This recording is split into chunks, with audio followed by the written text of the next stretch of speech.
All right, folks, you are listening to Yishai and Friends on Israel National Radio. Today is the 20th of Av, 5769, the 10th of August, 2009. And as in the last half hour, we talked about how Israel should really, or not just Israel, but folks living in Judea and Samaria, especially the Hilltop Youth, how should we PR ourselves? Should we PR ourselves strictly on the basis of conservatism and you know, Judeo-Christian values, all that business?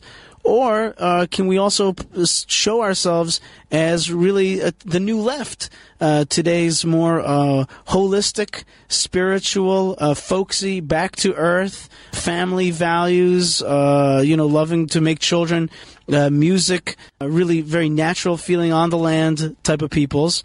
Is that also part of our identity?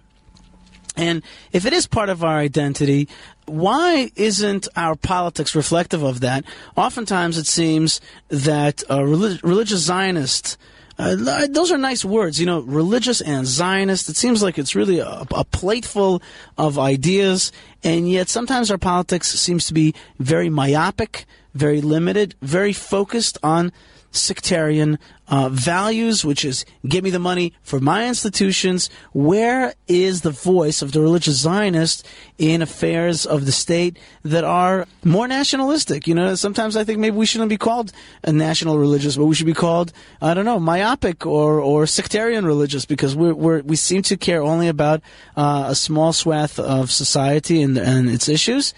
Maybe we need to broaden not just our way of thinking, but also the political issues that we decide to tackle and really get into it, because everybody's looking to us for leadership. And therefore, let's discuss it with somebody who is a leader of the Jewish people, and that is Moshe Feiglin of Manhigut Yehudit, Jewish leadership, the Jewish leadership faction of the Likud. And that is the discussion we have every Monday on Manhigut Mondays with, of course, Moshe Feiglin. Moshe, welcome to the show. Hey, good evening. Good afternoon and evening to you, sir. So here's the issue that I'm concerned about.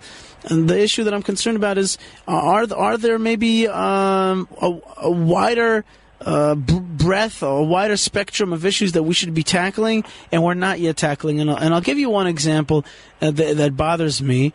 And I don't want people to accuse me of being one of those communist type of environmentalist, but I am concerned about the environment. I read serious articles all the time that talk about our beaches being flooded with waste, our fish supply being very limited, and other issues. Certainly renewable energy we have plenty of it. We have a lot of wind, we have a lot of solar power, yet we're not really taking so much advantage of it.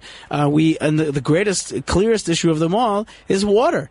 We have a serious water problem in this country, and yet it doesn't seem like serious steps are taken to make water usage better utilized, more clean water, more reusable water, more capture of rainwater. So I sometimes wondering, why aren't we, who are Jews, that you talk about a lot of times, that we're faith-based, so where's our consciousness about bigger things? That's what I want to turn to you today, Moshe Feiglin. Thank you, Yishai. I think you're touching a very important subject. We should stop looking at ourselves through the hole that the way the left is marking us. I always said that I don't consider myself a right-winger at all. And when they tell me that I'm an extremist, I say, I'm not extreme, I'm normal. I think the terms left and right don't serve us. The term Jewish serves us. We, for example, are Jewish leadership. We're not the right-wing new leadership. We're the Jewish leadership. And as Jewish leadership, we have a say about everything, and of course including these subjects. When you're talking about water problems, so you can find an article that I wrote about it, looking at it from a Jewish perspective.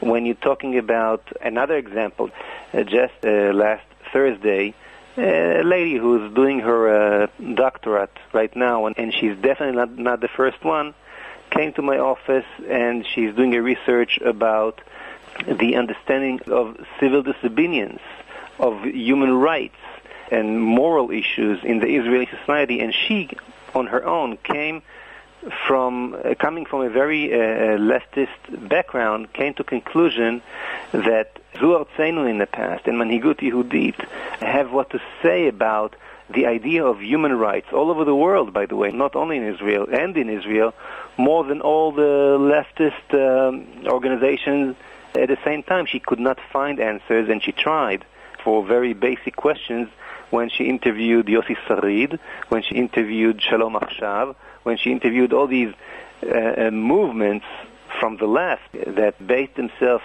or came to the world just because of that point.